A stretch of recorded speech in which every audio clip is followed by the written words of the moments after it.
안녕하세요. 저는 수도권에 살고 있는 40대 초반 여자랍니다. 사람들이 보는 제 첫인상은 주로 날카롭다거나 찔러도 피 한 방울 안 나올 것처럼 독하다는 느낌이래요.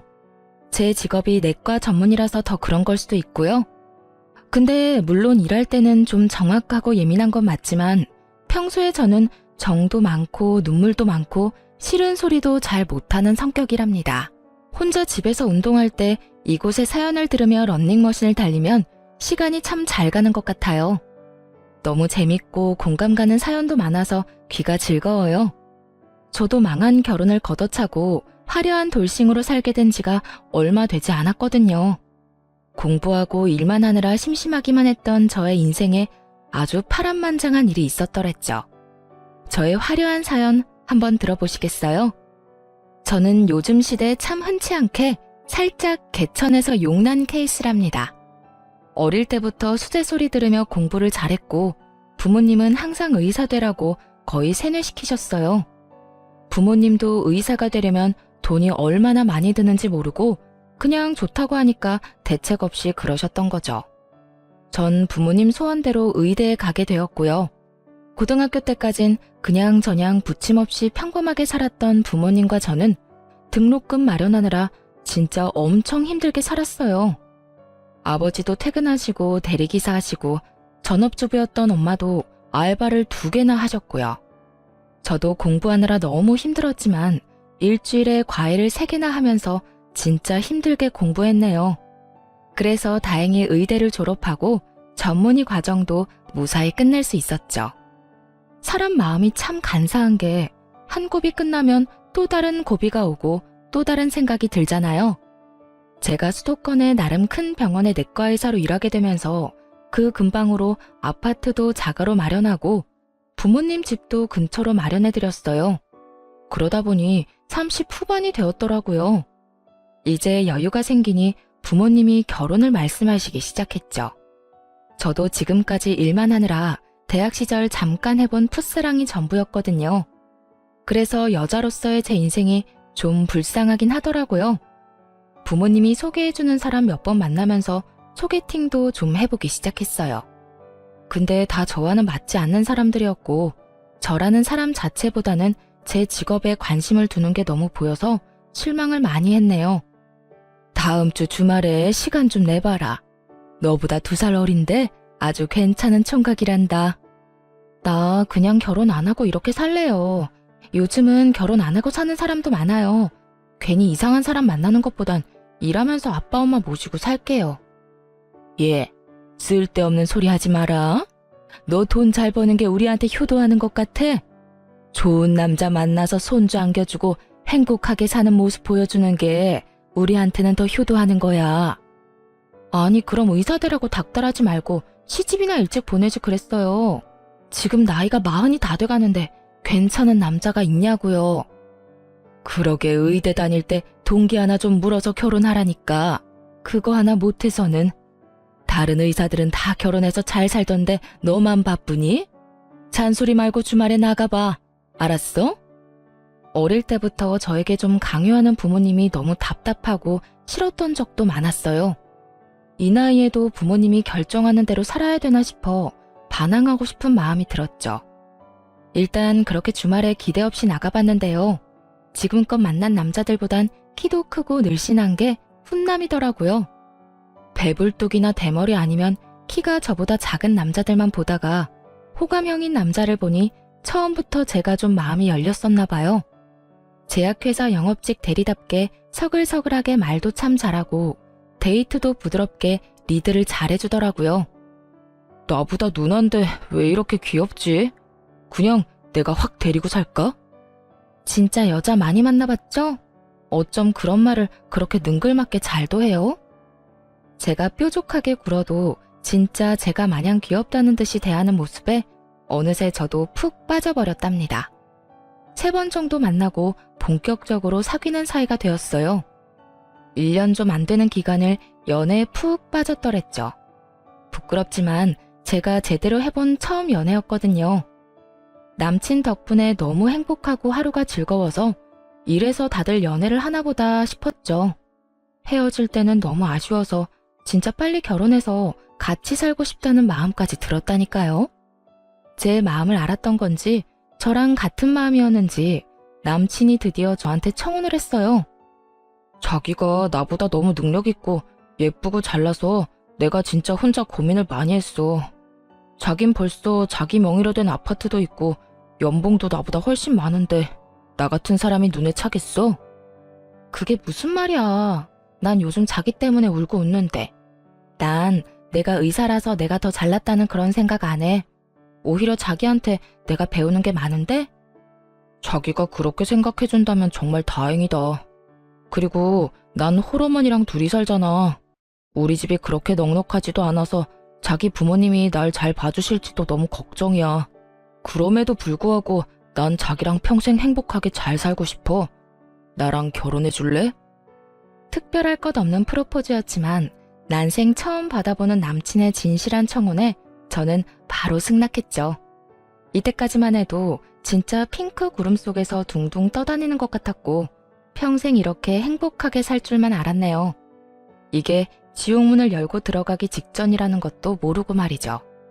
상견례 전에 시모를 처음 만나게 되었는데요. 긴장한 것과 다르게 만나자마자 제 손을 꼭 잡아주시면서 정말 다정하게 대해주셨어요.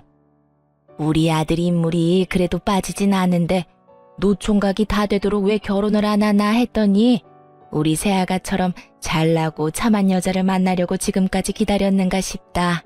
그럼요. 내가 우리 어머니처럼 멋진 여자 찾고 찾다가 드디어 우리 아영이를 만났죠. 날씨가 쌀쌀하니까 얼른 밥 먹으러 들어가요. 자자 갑시다 우리 여왕님들. 같이 초밥을 먹으러 갔는데 저한테 해주는 것처럼 시모한테도 다정히 챙겨주고 농담하면서 분위기를 푸는 모습을 보니 더욱 남친에 대한 확신이 생겼던 것 같아요. 식당에서 오래 일하다가 이제 쉬고 있다는 시모는 말도 조곤조곤하게 하고 얌전하신 분인 것 같다는 느낌이었죠. 네가 의사라는 건 들었다. 우리가 그렇게 좋은 형편이 아닌데 의사 며느리 대접을 잘해줘야 되는데 걱정이구나.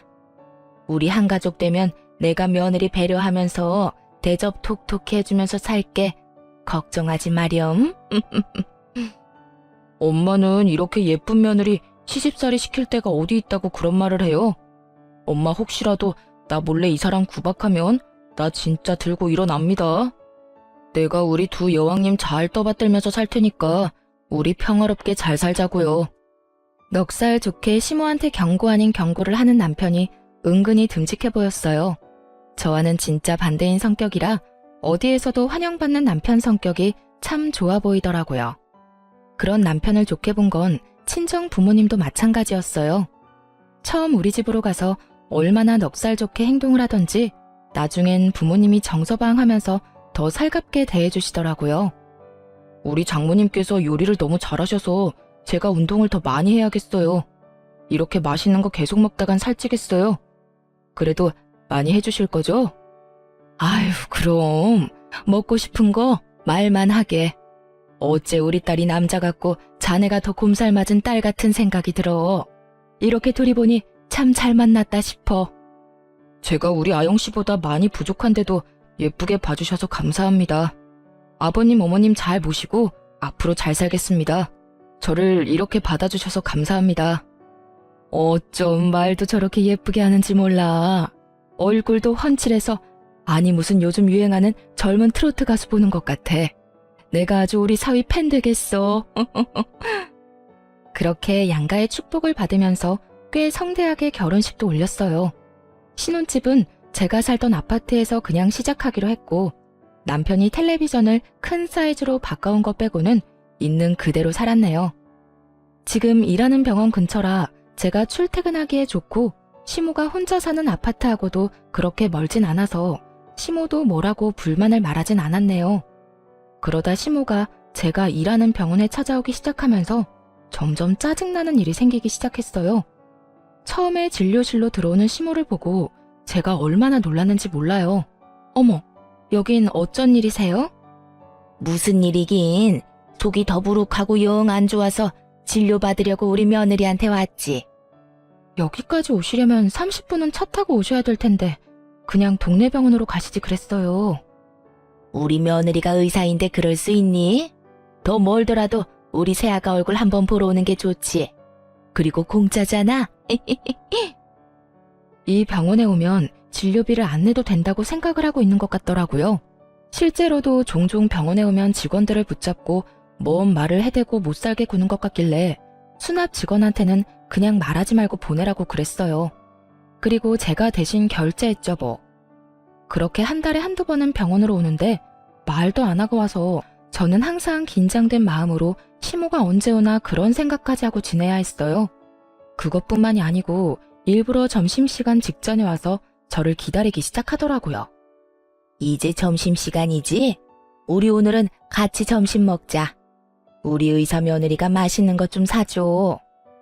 아, 네. 여기 근처에 맛있는 식당 많은데 그럼 같이 가실래요? 뭐 드시고 싶어요? 아니, 내가 봐둔 데가 있어. 점심시간이 짧으니까 얼른 움직이자. 그렇게 시모한테 떠밀려 택시를 타고 도착한 곳은 병원에서 10분 정도 거리에 있는 백화점이었어요.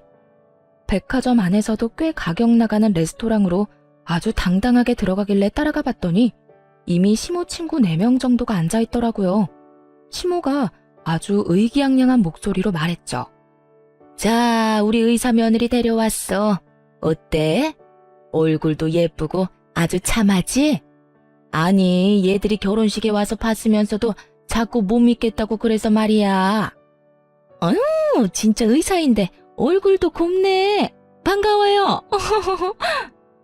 오늘은 우리 며느리가 쏠 테니까 마음껏 먹고 싶은 것들 먹어. 내가 왕년의 최정란이가 아니야. 이제 의사 며느리 돈 최정란이라 이거야. 시모와 친구들 사이에서 엄청 불편하게 밥 대충 챙겨 먹고 거의 30만 원 나왔는데 아무 소리 못하고 결제해버렸죠. 이게 한 번뿐이면 제가 그러려니 하고 넘어갔을 거예요. 의사 며느리 자랑하고 싶어서 그러려니 하고 말이죠. 근데 이게 일주일에 한 번은 꼭 점심시간 맞춰서 연락이 오는데 점점 스트레스를 받기 시작했죠. 이제 점심시간이지? 나 여기 병원 앞 사거리에 소갈비집에 와 있거든. 그리로 점심 먹으러 오너라. 저 오늘은 점심 약속이 있어서 못 갈 것 같아요. 맛있게 드시고 가세요. 뭐? 못 오면 어떡하니? 내 친구들이랑 지금 같이 있단 말이야. 정 그러면 잠깐만 와서 계산 좀 해주고 가. 내 체면은 세워줘야지. 며느리 자랑 실컷 했는데 내가 뭐가 되니? 안 가면 병원까지 쫓아올 기세길래 어쩔 수 없이 식당으로 가야만 했어요. 너무 바쁘고 힘들어서 점심시간에 좀 쉬고 싶었는데 시모 때문에 너무 힘들더라고요. 제가 가니까 또 한바탕 시모의 자랑이 이어졌고요. 저는 남은 음식 깨작대며 먹으면서 왁자지껄하는 소리만 멍하게 듣고 있었네요. 우리 며느리가 여기 건강한 내과 전문이잖아. 내가 몸 안 좋을 때마다 가는데 얼마나 지극정성으로 잘해주는지 몰라. 앞으로 우리 며느리 봐서 저기 내과로 가. 어머, 나 그럼 지금 머리가 너무 아픈데 의사시니까 지금 나 진료 좀 봐줘요. 잠깐 맥 좀 짚어줘봐. 그래, 새아가. 여기서 잠깐 봐줘봐라. 제가 한의사도 아니고 무슨 맥을 짚어요. 진료 원하시면 병원에 직접 오셔서 받으셔야 되고요. 이런 데서 진료하는 건 불법이에요. 저 이제 진료 시간 다 돼서 이만 가볼게요.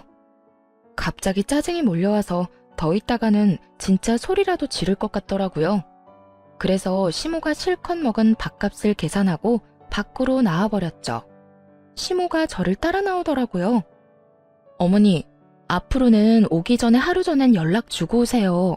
저도 일하는 사람인데 무슨 구멍가게 오시듯이 그렇게 자꾸 오시면 제가 다른 직원들 보기 민망해요. 그리고 점심시간에 오시는 것도 좀 자제해주세요. 저 너무 바빠서 원래 점심시간에 밥 안 먹고 쉬어야 돼요.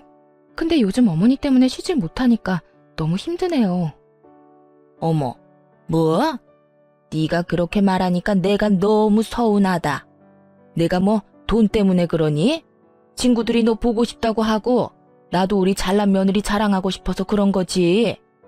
시모가 풀 죽어서 말을 하니까 꼭 제가 나쁜 사람이 된 것 같은 기분이 들었어요. 남편한테도 몇 번이나 말을 해봤지만 그때마다 다른 말로 돌려서 대화를 끝내지 못한 적이 많아요. 이번엔 작정하고 말을 했어요. 자기가 어머님한테 말해준다며. 오늘 또 친구들하고 병원 근처 고깃집에 오셨어. 점심시간에 나 부르는 것 때문에 얼마나 스트레스 받는지 알아? 엄마가 얼마나 자기를 자랑스러워하면 그러시겠어. 난 장모님이 우리 회사 오시면 엄청 반갑고 좋을 것 같은데. 자기는 이렇게 보면 좀 차가운 면이 많아. 무슨 말을 그렇게 해? 그렇게 수시로 찾아오셔도 나 앞에서는 싫은 소리 안 하고 밥 다 사드렸어. 이런 말 안 하려고 했는데 무슨 백화점 식당 아니면 갈비집 아니면 비싼 일식당만 가시고. 금액이 얼마나 많이 나오는지 알아? 그럼 앞으로 어머니 찾아오면 당신이 돈 대신 내줘. 당신 연봉이 얼만데 그깟 밥값 가지고 그래. 알았어. 화내지 마. 주름 더 생겨. 내가 엄마한테 잘 말씀드려 볼 테니까. 요즘 따라 제 외모 가지고 자꾸 한 소리씩 하는 남편이 거슬리더라고요. 여기서 제 주름 얘기는 왜 나오나요? 이런 식으로 살짝 말을 바꾸거나 슬쩍 넘어가는데 도 같아서 제가 말싸움에서 이길 수가 없었어요. 남편이 말을 하긴 했는지 시모가 병원으로 찾아오는 날이 확 줄었어요. 저도 다시 일에 열중할 수 있었고 시모와 작은 마찰들이 있긴 했지만 그럭저럭 지나가다 보니 그렇게 2년 정도가 지났어요. 어느 날 시모가 대뜸 주말에 오라고 하길래 남편과 함께 가봤더니 앓는 소리를 해대더라고요. 내가 너랑 사이가 멀어질까봐 얘기는 안 했지만 요새 너무 나한테 소홀한 거 아니니? 네가 바쁜 건 알지만 그래도 며느리로서의 도리는 최소한 해야 되는 거 아니냔 말이야. 갑자기 그런 말씀하시니 당황스럽네요. 저는 그래도 못한 거 없다고 생각하는데요. 그렇게 생각한다는 자체가 틀렸다는 거야. 해도 부족하다고 생각해야 고부간의 사이가 돈독해지는 거 아니겠니? 어머니가 달라는 대로 용돈 다 드렸고 자주 급하다고 100만 원, 200만 원씩 빌려가시는 돈 저 한 번도 달라고 말씀드린 적 없어요. 그냥 드리는 거라고 생각했고요. 넌 가만 보면 다 돈으로만 해결하려고 하더라. 사람이 마음이 중요한 거지. 내가 너무 외롭고 허전해서 친구들이랑 여행을 좀 가려고 하거든. 요즘엔 자식들이 효도 여행을 보내주는데 아주 크고 멋진 크루즈를 타고 세계 일주 같은 걸 한다더라.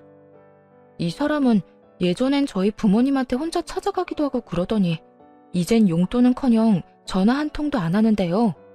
저는 그대로 바쁜 와중에 용돈도 챙겨드렸잖아요. 근데 이번엔 효도 여행이요? 아들한테 보내달라고 하시면 되겠네요. 갑자기 왜 나를 걸고 넘어져. 내가 바빠서 요즘 장인 장모님한테 소홀했는데 그게 그렇게 서운했어? 그럼 직접 나한테 말을 하지 여기서 뭐야. 엄마, 그거 여행 가세요. 얼만데요? 어머 진짜? 역시 우리 아들이 최고야. 1000만 원인데 일단 계약금 200만 원을 걸어야 돼. 금액은 할부로 내도 되고. 근데 우리 의사 며느리가 그깟 1000만 원이 부담되겠니? 어머니는 제가 무슨 어머니 지갑인 줄 아시나 봐요. 뭔 일만 있으면 다 저한테 돈을 달라고 하세요. 아드님이 보내준다니까 아드님한테 달라고 하시면 되겠네요. 엄마, 200만 원이면 내가 내주려고 했는데 1000만 원은 너무 크다. 그건 그냥 가지 마시고요. 나중에 겨울에 동남아로 내가 보내드릴게요. 친구들은 다 간다고 그러는데 나만 안 가면 내 체면이 뭐가 되니? 영색이 의사 며느리 뒀는데 말이야. 그러지 말고 네 한 달 월급도 안 되는데 좀 보내줘. 제 한 달 월급이 안 된다고요? 어머니가 제 월급을 어떻게 알고 그런 말씀을 하세요? 그런 큰 돈으로는 우리 부모님도 여행 못 보내드렸고요. 전 돈 못 드리니까 그렇게 가고 싶으시면 아들 카드로 긁으시던지 알아서 하세요. 저는 더 있고 싶지 않아서 그냥 시댁을 나와버렸어요. 같이 밥이 넘어갈 분위기도 아니었고요. 핸드폰도 꺼버리고 혼자 공원에 가서 머리 좀 식히고 집으로 들어갔죠. 늦은 시간인데 남편은 집에 안 왔더라고요. 저는 깜깜한 거실에 혼자 가만히 앉아 있다가 핸드폰을 다시 켜봤어요. 남편은 친구들을 만난다고 짧게 메시지를 보내놨더라고요. 그걸 보니 그냥 헛웃음만 나오더군요. 그리고 시모한테 전화가 많이 와 있더라고요. 호랑이도 제 말하면 온다고 또 바로 전화가 왔죠. 너 어디 시어머니가 말하는데 그렇게 집을 나가버리니? 네가 시어머니가 무서운 줄을 모르는 모양이구나. 내가 이번에 한번 보여줘. 왜 전화하신 건데요? 그 여행 때문에 그러세요? 제가 이미 싫다고 말씀드렸잖아요. 내 친구들은 며느리들 얼마나 시집살이 시키는 줄 아니? 넌 내가 너무 봐준 것 같구나. 이제부터라도 너도 며느리 노릇 톡톡히 해라. 다음 주부터 매주 일요일마다 우리 집에 와서 살림 배우고 청소도 좀 하고 해라. 일요일에 안 오기만 해봐. 알았어? 시모가 그렇게 잔뜩 으름장을 놓고 거칠게 전화를 끊어버리더라고요. 의사 며느리라고 그렇게 자랑하고 난리칠 때는 언제고 돈 안 주니까 바로 안면 바꾸는 시모를 보니 기가 차더라고요.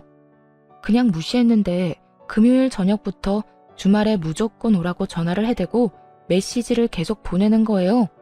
그러거나 말거나 당연히 안 갔어요.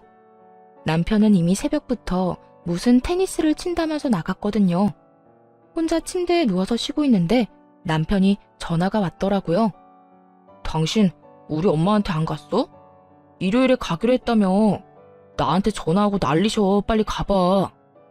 내가 왜 가? 난 간다고 한 적 한 번도 없는데? 당신이 아들인데 왜 나한테 자꾸 그 비싼 여행을 보내달라고 하는 거야? 당신이 보내드려. 난 며느리로서 내 도리는 다 했다고 생각해. 효도는 셀프 몰라? 내가 1,000만 원짜리 여행 보내드릴 여유가 어딨어. 당신은 능력이 되잖아. 며느리로서 그 정도 해드릴 수 있잖아.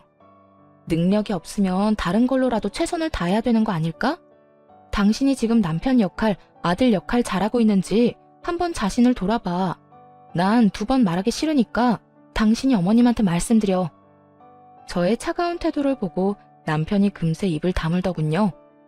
남편이 말을 한 건지 만 건지 시모는 정신 못 차리고 계속 오라고 난리를 쳤죠. 너 내 말 무시하니? 주말에 그렇게 오라는데 어떻게 한 번을 안 와? 너 진짜 안 되겠다. 너 오늘 저녁에 퇴근하고 당장 우리 집으로 와서 저녁해. 알았어? 내일도 안 오면 진짜 가만 안 있을 거야. 이제 진짜 별 어거지를 다 부리더라고요. 전 남편한테 전화해서 퇴근하고 시모한테 가보라고 했죠. 시모가 맛있는 저녁 해놨다고 먹고 오라고 말이죠. 저는 어차피 야간 진료를 하는 날이었기 때문에 병원에 있었는데요. 저녁 8시쯤 되자 시모한테 또 연달아 전화가 왔어요.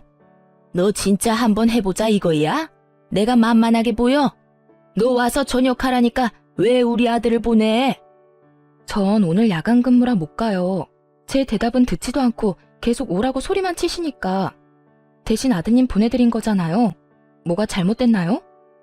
이게 무슨 경우 없는 짓이야? 내가 너 오라고 했지. 우리 아들은 일하느라 피곤한데 이 시간에 여길 왜 오라고 하니? 저는 밤 10시까지 진료 보는데 전 안 힘든가요? 왜 이렇게 저를 못 괴롭혀서 난리예요? 그 여행비 안 들여서 그러는 거예요? 그래, 나 그 여행 꼭 가야 된다. 다달이 용돈 더 주는 셈 치고 할부라도 해줘 그럼. 너무 지긋한 굴레에서 벗어나고 싶은 마음에 그깟 200만 원 바로 보내버리고 말자 싶었죠. 알았어요. 돈 드릴 테니까 저 그만 괴롭혀요. 일단 계약금 200만 원만 드릴게요. 진짜니? 역시 우리 며느리답다. 의사답게 화끈하고 통도 크구나. 고맙다. 아들은 내가 밥 먹여서 보낼 테니까 끝나고 집 가서 푹 쉬어라. 곧바로 시모의 계좌로 200만 원을 보내주니 바로 조용해지더라고요. 그래서 한 달 정도는 조용하게 지낼 수 있었죠. 슬슬 또 시모가 연락을 자주 하면서 집으로 오라고 하더군요. 그래서 평일 저녁에 남편 없이 저 혼자 갔는데 글쎄 시모가 가자마자 과일이며 빵이며 이것저것 먹으라며 챙겨주는 척을 하더니 본론을 꺼내더군요. 근데 벌써 한 달이 지났는데 왜 여행 갈 돈을 안 주니? 800만 원 다 못 주면 200이라도 줘라. 내가 여행사에는 다달이 준다고 말해놨다. 800만 원 한꺼번에 주면 더 좋고. 200만 원 계약금 드렸잖아요. 나머지도 다 아들한테 달라고 하세요. 갑자기 이렇게 말을 바꾸면 어떡해. 친구들은 예약 다 하고 벌써 1,000만 원 일시불로 낸 애들도 있다. 내가 의사 며느리 둔 사람인데 1,000만 원 일시불로 내야 체면이 서지 않겠어? 나 애 좀 그만 태우고 효도 여행 보내준다고 생각하고 통 크게 한번 내줘. 효도 여행이요? 제가 친자식도 아니고 이제 이혼할 마당에 전 시모 효도 여행 시켜준 사람도 있어요. 저는 시모 앞에 준비해간 사진들을 쫙 뿌려버렸어요. 인상을 찡그리며 사진을 확인하더니 금세 얼굴이 새하얗게 질리더군요. 아니, 이게 도대체 뭐야? 이게 지금 우리 준석이란 말이니? 내가 돈까지 써서 얼마나 선명하게 찍은 사진인데 아들 얼굴도 구별 못해요? 그쪽 아들하고 다른 여자하고 잘 놀고 있는 거 보이죠? 이제 누구한테 그놈의 효도 여행 보내달라고 해야 되는지 확실히 감이 오죠? 남편놈의 숨겨진 추악한 행태를 알게 된 건 1년 전이었어요. 결혼 전엔 그렇게 귀엽다 예쁘다 해주더니 결혼한 지 얼마 되지도 않아서 뱃살이 늘어졌다느니 입가 주름이 너무 패였다느니 외모 지적을 하기 시작했죠. 거기다 한 달에 한 번씩은 출장을 가야 된다고 하더니 제가 별말을 안 하니까 점점 빈도가 잦아지더라고요.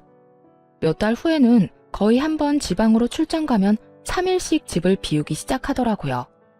아무리 영업직이라도 연애 전엔 출장 한 번도 안 가다가 갑자기 지방으로 돌고 도니 이상한 촉이 오더라고요. 전 잠잘 시간도 없지만 돈은 남아도는 사람이라 바로 흥신소의 남편 뒤 좀 캐달라고 했어요. 역시 뭐든지 전문가한테 맡겨야 된다고 일주일 만에 어마어마한 증거들을 가져왔더라고요. 저한테 출장 간다고 하고는 지방의 비싼 풀빌라에서 2박 3일씩 어린 상간녀랑 아주 해피한 시간을 보내고 왔던 거였죠. 흥신소 직원이랑 통화했는데 들을수록 가관이었네요. 같은 팀에 입사한 신입사원인데 나이 차가 좀 나네요. 신상 조회해드릴까요? 네, 소송 걸어야 되니까 싹 해주시고요. 뭐 다른 증거 제가 찾아야 될 건 없어요? 블랙박스는 가능하시면 한번 확인해보세요. 미행하면서 보니까 쬐컴폰이 있는 것 같더라고요. 아마 차에 놓고 다닐 것 같으니까 그거 찾으면 증거는 충분하실 것 같네요. 남편은 전혀 눈치를 못 챘으니 밤에 들어와서 아주 세상 모르고 잠을 잘 자더라고요. 그래서 남편 차에 가서 블랙박스 다 찾아보고 쬐컴폰도 쉽게 찾을 수 있었죠. 제가 절대 모를 거라고 생각했는지 비밀번호도 안 걸어놓고 아주 당당하더라고요. 덕분에 아주 편하게 증거 수집 잘했네요. 상간녀는 남편 놈보다 15살이나 어렸는데 아주 남편이 비싼 식당에 다 데리고 다니며 밥 사 먹이고 명품 지갑이며 화장품이며 다 사다 날라줬더라고요. 저한텐 길거리에서 파는 머리핀 하나 사준 적 없는 인간이 말이죠. 생각해보면 연애할 때부터 제가 돈을 더 잘 번다는 이유로 제가 데이트 비용 낸 적이 훨씬 많았고 선물다운 선물을 받아보지도 못했어요. 맨날 말로만 대단하다, 귀엽다 이런 입 발린 소리만 들으면서 좋다고 결혼까지 했었네요.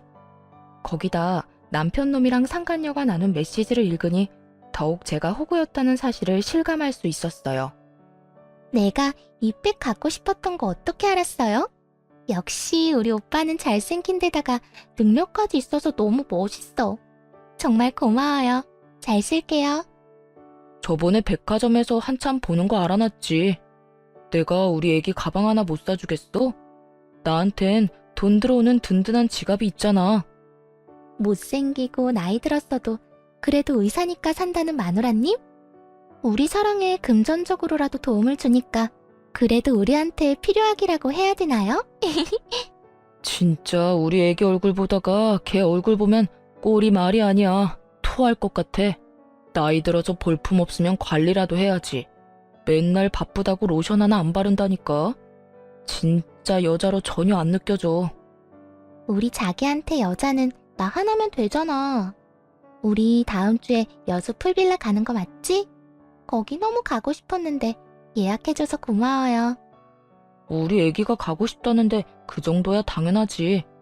우리 다음엔 휴가 날짜 맞춰서 하와이 한번 갈까? 내가 마누라 전에 자기를 일찍 만났어야 되는데 진짜 집에 들어가기도 싫다. 남편의 추악한 진심을 알게 된 그날 저는 제 차 안에서 가슴을 치며 통곡했어요. 저는 늦게 한 결혼인 만큼 나름대로 최선을 다했고 남편이 집안일 한 번을 안 도와줘도 잔소리 한 번 안 하고 참고 살았어요. 서운한 부분이 있어도 괜히 남편이 나 때문에 자격지심 생겨서 그런 걸까봐 혼자 전전긍긍하기도 했고 말이죠. 근데 상간녀한테 말하는 저에 대한 본심을 확인하니 저 혼자 노력했던 결혼 생활이 다시 머릿속에서 지나가며 마치 퍼즐이 맞춰지듯이 저 혼자 남편을 사랑했었다는 것을, 남편은 저를 그냥 인생의 보험으로 봤을 뿐이라는 것을 알게 됐어요. 저는 이를 악물고 남편한테 제대로 복수해주기로 결심했어요. 그래서 지난 1년간 남편의 외도를 전혀 모르는 척하면서 출장 간다고 하면 오히려 흔쾌히 보내줬죠. 그리고 남편 놈을 한 방에 보내버릴 증거들을 꾸준히 모아왔어요. 제가 던져준 사진들을 확인한 시모는 오히려 안면을 확 바꿔서 뻔뻔하게 굴더라고요. 뭐 이런 사진 가지고 지금 뭘 할 수 있니? 직장 동료랑도 야유행가 뭐 그런 걸로 갈 수도 있는 거고, 사진도 뭐 별거 없구만. 내가 갖고 있는 게 그게 다일 것 같아요? 맛보기용으로 가장 약한 걸로 보여준 건데요. 소송 들어가면 제대로 다 보여줄게요. 뭐? 소송? 너 진짜 우리 아들이랑 이혼이라도 할 거란 말이니? 너도 이제 금방 50인데 네가 우리 아들 같은 남자 또 만날 수 있을 것 같아? 남자 바람은 말 그대로 스쳐 지나가는 바람일 뿐이야. 남자들은 호기심이 있어서 한 번씩은 다 바람 핀다더라. 그러니까 그냥 한 번만 이해하고 넘어가 줘라. 남편이라고 아무 도움도 안 되는 인간, 내가 뭐하러 데리고 살아요. 도움 안 될 거면 차라리 나도 더 어리고 잘생긴 남자 데려다가 즐기고 사는 게 낫겠네요. 당신 아들이 뭐 잘난 게 있어요? 그 나이에 그 쥐꼬리 같은 월급 받는 주제에 어린 여자랑 바람을 피는데 말이죠. 그 못난 인간이 바람 필 때도 지 마누라가 의사란 걸로 여자를 꼬시더라 이 말이에요. 진짜 찌질하지 않아요? 니네 부부 문제는 니네가 알아서 하고 일단 여행 갈 돈만 좀 줘. 정 안 되면 빌려주면 내가 다달이 갚을게. 지금 내 친구들 다 간다는데 나만 못 간다고 그러면 얼마나 뒤에서 말이 나오겠니? 지금 이 마당에 그놈의 여행이 중요해요? 어차피 계약금 200만 원도 당신 아들 돈이었으니까 나머지도 아들한테 받아내요. 그 돈이 우리 준석이 돈이라고? 그렇게 돈 잘 버는 네가 줘야지 어떻게 우리 아들이 돈을 냈어? 이혼한다는 말보다 계약금이 제 주머니에서 나온 돈이 아니었다는 게 시모한테는 더 충격인 모양이었죠. 아주 개거품을 물면서 흥분을 하더군요. 그 꼴이 얼마나 웃기던지 사실대로 다 말해줬어요. 증거 수집이 다 됐다 싶었을 때 친정 부모님께 찾아가서 다 말씀드렸어요. 워낙 남편 놈을 좋게 보셨던 두 분이라 한참 동안 충격으로 말씀이 없으셨답니다. 세상에 믿을 놈 하나 없다더니 우리 앞에서는 그렇게 살갑게 대해놓고 뒤로는 그런 몹쓸 짓을 하다니. 이혼은 당연하고 이 땅에서 발 딛고 못 살게 만들어버려라. 그놈이 명절하고 어버이날에 50만 원씩 줬어. 우리야 너한테 용돈을 넉넉히 받으니 고마운 마음으로 쓰지 않고 모아두고 있었거든. 그거 홀랑 안 써버리길 얼마나 잘했니? 이거 네가 가져가서 돌려주든 어떻게 해버려라. 어머니가 돈이 든 봉투를 저한테 건네주시더라고요. 그 돈이 바로 시모한테 줬던 계약금 200만 원이었거든요. 며느리 돈을 더 쓰지 못한 게 억울했는지 시모가 얼굴을 일그러뜨리면서 울기 시작했어요. 아이고, 며느리라는 게 시애미를 감쪽같이 속이고 우리 아들 돈으로 계약금을 내? 어쩜 이렇게 못됐을까? 며느리 하나 잘못 들여서 집안 꼴 잘 돌아간다. 네가 이따위로 구니까 우리 아들이 너한테 질려서 더 어린애한테 마음이 간 거 아니냐? 엄마가 생각하는 게 이따위니까 아들도 그따위로 사는 거 아니에요? 내 돈 못 쓴 게 그렇게 억울해요? 난 당신 아들한테 철저히 속았는데 당신들한테 쓴 내 돈이며 내 시간은 어떻게 보상할 건데. 그때였어요. 우당탕탕 문이 열리면서 남편 놈이 뛰어들어왔죠. 급하게 달려왔는지 평소와는 다르게 머리도 다 헝클어지고 양복 셔츠도 삐져나온 모습으로 제 앞에 바로 납작 무릎을 꿇더라고요. 여보, 진짜 다 오해야. 그냥 출장을 같이 몇 번 가다 보니까 당신이 오해를 한 것 같은데 절대 그런 사이 아니야. 걔가 나보다 몇 살이 어린데 그런 애송이랑 말도 안 되는 소리야. 그러게. 그렇게 어린 년이랑 정신 연령이 똑같아서 그런가 아주 잘 맞더라. 내가 사진만 몇 장 올려주니까 증거가 그게 다인 줄 알아? 네 놈들이 나눈 메시지도 한가득이야. 애기야 하면서 난리가 났던데 그래도 아니라고 잡아뗄래? 여보, 내가 진짜 잘못했어. 걔가 자꾸 나한테 들러붙어서 내가 잠깐 돌았었나 봐. 걔는 나한테 진짜 아무것도 아니었어. 바로 정리할게. 나한테 먼저 말했으면 내가 다 설명했을 텐데 그걸 회사 게시판에 올리면 어떡해. 일이 지금 너무 커졌어. 역시 이 상황에서도 너는 너만 생각하는구나. 너 때문에 상처받고 이악 물면서 1년을 버틴 나는 보이지도 않지? 뭐? 늙어서 옆에 가기도 싫고 의사만 아니었으면 결혼도 안 했을 거라고? 차라리 나한테 직업, 의사면 돈 많이 벌겠다고 대놓고 말하던 남자들이 너처럼 본심 숨기고 쇼하는 놈보단 100배, 1000배 낫다. 이 독사 같은 놈아. 여보, 진짜 오해야. 난 정말 당신만 사랑한다고. 그 어린애한테 분위기에 취해서 뭔 말을 못해. 우리는 인생의 한 팀이고 서로 도와가면서 살아야 되는 가족이잖아. 감정적으로 하지 말고 이성적으로 해결해야 되지 않을까? 우선 회사 게시판에 올린 그 게시물 좀 지워줘. 인사팀에다 지워달라고 해도 본인만 지울 수 있다고 손 놓고 있다니까. 나쁜 놈들이. 뻔뻔하게 신입사원이랑 바람까지 피워놓고 불이익은 당하기 싫어? 나쁜 짓을 했으면 벌 받는 거 당연한 거 아니야? 이 무례한 같은 인간아. 개인적인 일인데 이걸로 잘린다는 게 말이 돼? 회사 내규 들먹이면서 나한테 권고사직까지 말하는데 이거는 팀장 자식이 이 기회로 나 자르려는 거라고. 당신은 우리 회사 어떻게 돌아가는지 모르잖아. 일단 그 게시물만 지워줘. 지금 그 회사 잘리면 이 나이에 어딜 가겠어. 당신도 남편이 백수 되면 좋을 거 없잖아. 너랑 이혼하는 마당에 네가 백수가 되든 거지가 되든 내가 알 바 아니지. 안 그래? 남편이 갑자기 눈에 쌍심지를 켜고 벌떡 일어나서 저를 째려보더라고요. 뭐? 이혼? 누구 마음대로 이혼을 해? 이 정도 지나가는 바람 가지고 일 커지게 만들어서 회사까지 잘리게 하면 당신도 유책 배우자 되는 거야. 당신이 이혼 소송이라도 하면 난 당신 명예훼손으로 고소할 거라고. 어쩌면 저한테 진심으로 미안한 구석 없이 오로지 자기 앞날만 생각하니까 저딴 말을 할 수 있는 거겠죠. 저렇게 뻔뻔한 인간을 그동안 착하다고 믿어오며 결혼 생활을 했던 제 자신을 진짜 마구 두드려 패주고 싶었네요. 저는 너무 화가 나서 부들거리는 손을 들어 남편의 뺨을 세차게 날려버렸죠. 웃긴 건 자기 아들 맞으니까 시모가 아악 소리를 내며 개거품을 물고 달려들더라고요. 아무리 그래도 남편을 때리는 마누라가 어딨어? 요즘 애들은 남편을 아주 지발 아래로 봐. 너도 한 대 맞아봐. 맞아봐. 시모가 개거품을 물며 저한테 달려들더라고요. 제가 옆으로 슬쩍 비켜섰더니 시모가 그대로 앞으로 고꾸라져 넘어졌어요. 휙 고개를 돌려서 저를 노려보더니 통곡을 하면서 울기 시작했어요. 아이고, 이제 며느리가 시어미한테도 폭력을 쓰네. 아이고, 며느리 하나 잘못 들어와서 집안이 아주 풍비박산이 났구나. 아이고. 그러면서 졸도하듯이 뒤로 혼자 넘어가더라고요.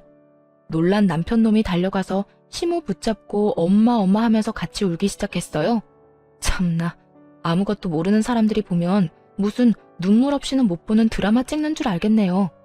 저는 기가 막혀서 그 모습을 일단 지켜보고 있었어요. 당신 진짜 이렇게까지 해야 돼? 나랑 먼저 얘기했으면 이렇게까지는 상황이 안 됐을 거야.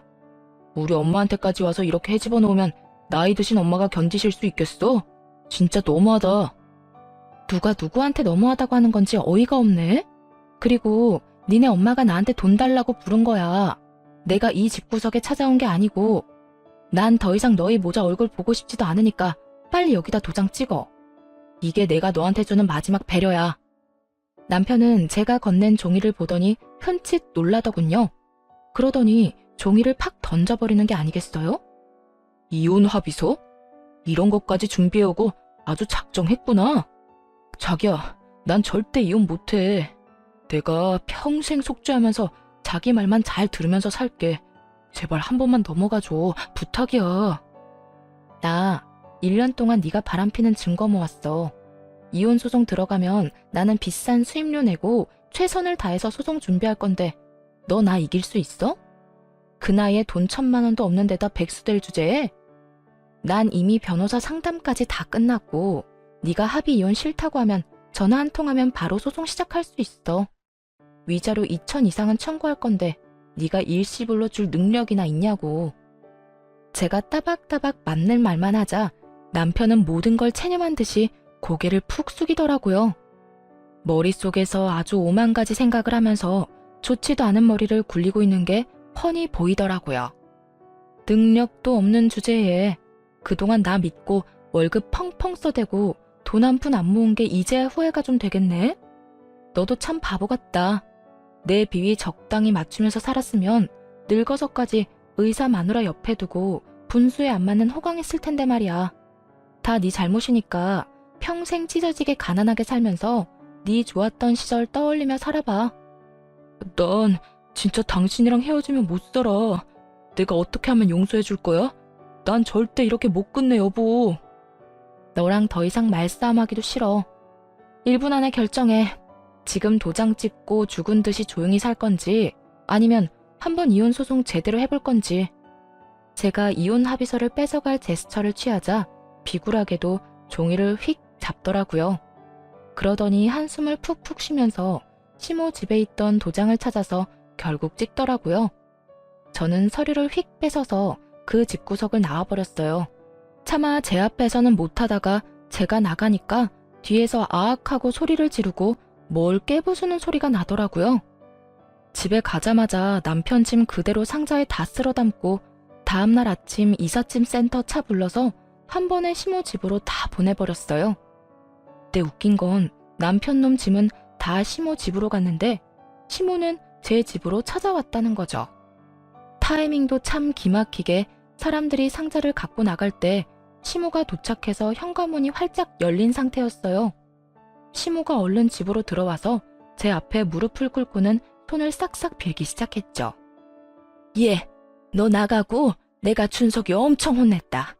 내가 이렇게 빌 테니까 제발 이혼만은 하지 말거라. 그 여행 가는 것도 돈 안 줘도 되고 나 그 여행 안 가도 된다. 너만 이혼 안 한다고 하면 내가 앞으로 너한테 용돈 달라고 하지도 않으마. 응?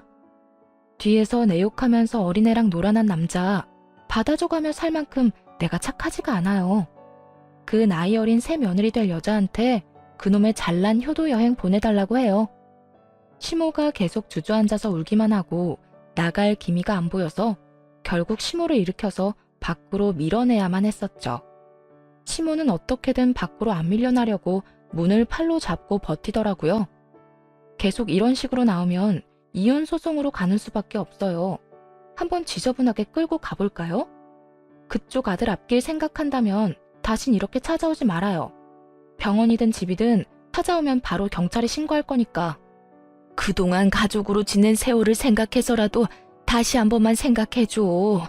우리 아들 한 번만 봐줘. 나를 진짜 가족이라고 생각했을지 모르겠네요. 그동안 나를 며느리가 아니라 아줌마 돈주머니로 생각한 거 아니고요. 아줌마 아들도 못해준 걸 왜 며느리한테 공짜 대접을 그렇게 받으려는지 이해가 안 갔지만 그래도 가족이니까 좋은 마음으로 해줬던 거예요. 그런 내 마음을 이용하고 기만한 건 아줌마랑 아줌마 아들이고. 그렇게까지 말했는데도 아직도 저를 우습게 보는 건지 시모는 움직일 기미가 없더라고요. 집에 들어가서 바로 경찰을 불렀습니다. 제 집 앞에서 한참 쭈그려 앉아있다가 경찰이 오니까 그제야 꺼이꺼이 울면서 경찰 따라가더라고요. 남편놈이 집에 와서 비련의 남주인공처럼 울고불고 난리친 건 뭐 말할 필요도 없겠네요. 거의 수십 번 와서 그 짓을 하더군요. 저는 바로 집도 전세 내놓고 다른 아파트 구해서 이사 갔어요. 아참, 병원도 결국 관뒀어요. 그래서 다행히 병원에서 남편이 난리치는 꼴은 보지 않았고요. 마음 같아서는 상간녀 소송하고 이혼 소송에서 2천만 원이라도 악착같이 받아낼까 싶었는데요. 나이 40 넘어서 그런 쓸데없는 일에 에너지 쏟고 싶지 않더라고요. 그깟 돈으로 그 인간들과 계속 얽혀있기도 싫었고요. 만약 재산 분할이라도 하게 되면 그 인간 재산은 한 푼도 없고 제 재산만 잡힐 텐데 그냥 그 인간한테 땡전 한 푼도 안 두고 깔끔하게 시간 낭비 안 하고 끝낸 게 더 낫다 싶어요. 지네들 분수도 모르고 황금오리 배 가르듯이 의사 며느리 지갑 탈탈 털어먹으려다가 아들 반품당하고 지인들한테 쪽팔림과 무시당할 시모 생각하면 나름 통쾌하네요. 이 사연 들으시는 시어머니들이 있다면 다들 한 번씩은 생각해 보시기를 바래요. 왜 평생 아들한테 받아본 적 없는 효도를 며느리한테 받으려고 하는지 말이죠. 자기 아들이 귀하면 며느리는 자기 집에서 더 귀한 딸이라는 생각을 한 번이라도 더 해줬으면 좋겠네요. 저는 신도시에 제 개인 병원을 시작하려고 요즘 직원들도 뽑고 병원 자리도 알아보고 다녀서 너무 바쁜 나날을 보내고 있답니다. 몸이 10개라도 모자라서 당연히 전 남편 놈은 생각도 안 나고요. 이대로 열심히 일하면서 남의 부모한테 대리효도 따위는 그만두고 친정 부모님 모시고 잘 살아보려고 해요. 지금까지 제 이야기를 들어주신 모든 분 감사드리고 건강하셨으면 좋겠습니다.